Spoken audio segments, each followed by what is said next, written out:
Hello everyone, in this video how to group a triangle in Photoshop. Let's begin.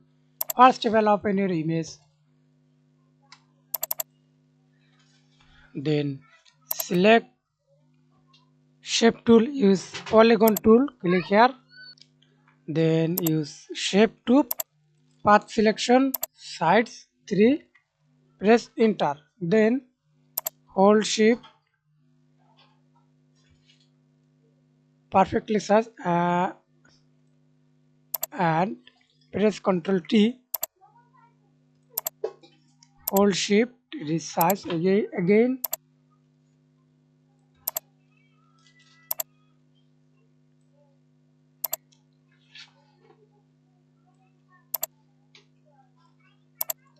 Again press Ctrl T, select the corner, right click on your mouse, perspective and again move anywhere. Then create a layer mask. Right click on your mouse, convert to smart object, again right click, rasterize layer. That's it.